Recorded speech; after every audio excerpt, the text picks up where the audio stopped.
Do you ever feel like we've totally lost control of the housing market and you start to wonder, gosh, was I just unprepared for adulthood, or has real estate genuinely gotten so messy over the last decade? Well, we're going to talk about it, and we're going to do a deep dive on the housing market.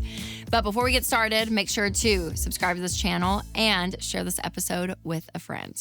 All right, let's go down memory lane, shall we? Just picture this. It's 2012, and you're wearing a pair of Hunter rain boots and a J. Crew statement necklace, and life is good.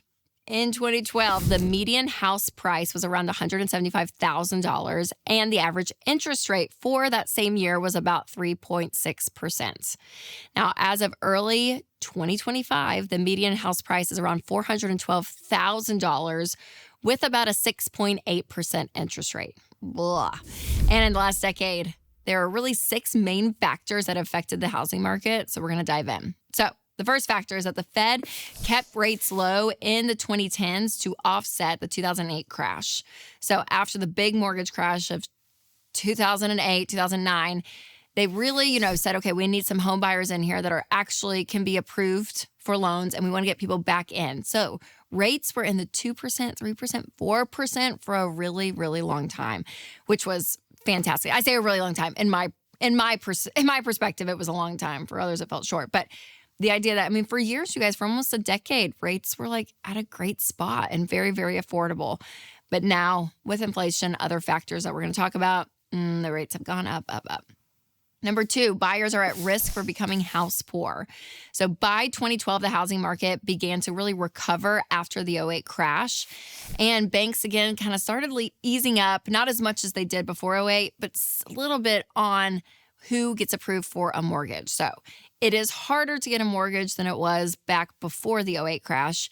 But again, there's a level of this easing up. And what can happen is when you have a budget to buy a house and you're like, okay, this feels reasonable. And especially if you go by the Ramsey plan, your payment should be no more than 25% of your take-home pay on a 15-year fixed rate, putting at least 5% down on a house. So it's a pretty conservative formula that we use. And what happens is you're like, okay, this feels good. This feels manageable. And then you go to the bank and they're like, oh, you're approved for so much more than that. And what ends up happening is people overbuy what they need. And then they end up saying, oh my gosh, I have so much of my income going to my mortgage and not, going to other things. And so we do see people being house poor more and more. And especially since the spike of prices rose so quickly over the last few years, people kind of got into that emotional mindset and they bought pretty high up. And then now they're feeling the pain. Number 3, the housing supply shortage. So everyone thought there was going to be a bubble when all these prices really started going up the last 2 to 3 years. And they're like, oh my gosh, these prices are completely out of control and there's going to be a bubble. It's going to pop.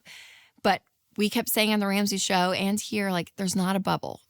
Yes, prices are insane and they keep going up very, very quickly, but there's not a bubble because there's more buyers in the market than there are actual houses. And so that supply and demand is what always keeps you in check. And so again, if there's more houses on the market than buyers, that's not good.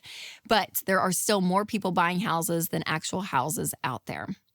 Number 4 is the rise of remote work. So the whole change after COVID of working from home, a lot of corporate employees started looking for more spacious living. They wanted an extra home for a home office. They didn't need to be as close to a metro area, so they wanted to move out more to the suburbs.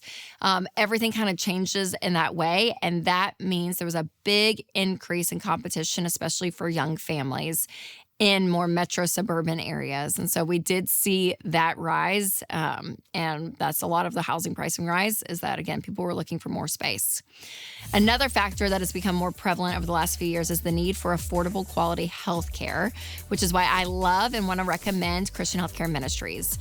When you go against what society thinks is, quote, normal, it might seem weird at first, but that is okay.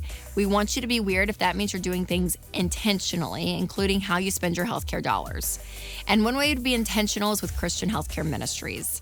CHM isn't health insurance. They're a health cost-sharing ministry that's helped hundreds of thousands of families like yours take care of healthcare costs without sacrificing their freedom.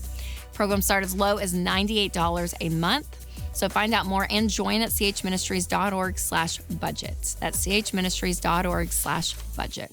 Number 5, the rise of institutional investors. So hedge fund companies, private equity firms, I mean, there's a lot of people out there that are going in and snatching up a big bulk of houses. And we're seeing this more and more, and they're putting them up for rent versus selling them to buyers, which creates that life cycle again of owning a home. And even the rise of Airbnb and VRBO. I mean, a lot of people are going into this. So we are seeing companies go in and buying a ton of houses. I don't think it's like a big factor in this, but it is definitely one to consider. Number 6 is the cost of living increase. So inflation, it is around. We have felt it really since COVID, and it was a little bit delayed after all the COVID stuff happened. But because of supply and demand, because of supply chain, everything that was happening, we really felt the brunt of this, right? 12, 18 months after COVID really hit, because it was like, yeah, everything froze in the economy. And so because of that, things were not being produced. We were not seeing things happen. And even for housing, builders couldn't get subs. They couldn't work. Every material was so pricey. And because of that, they had to raise the cost of homes anyways. So again, that had a lot to do with what we're feeling in the real estate market today. Now, on the top of this list of factors, obviously the real estate market also fluctuates depending on where you live, what cost of living looks like for you locally, all of it. But for a general state of the union, kind of a temperature check when it comes to the real estate market, one of my favorite resources is Ramsey's Real Estate Home-Based Market Trends page.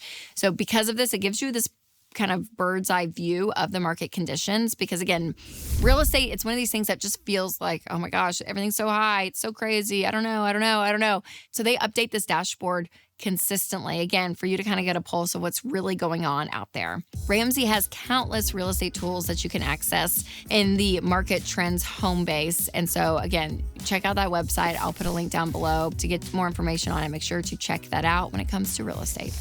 All right, you guys, remember to take control of your money and create a life you love.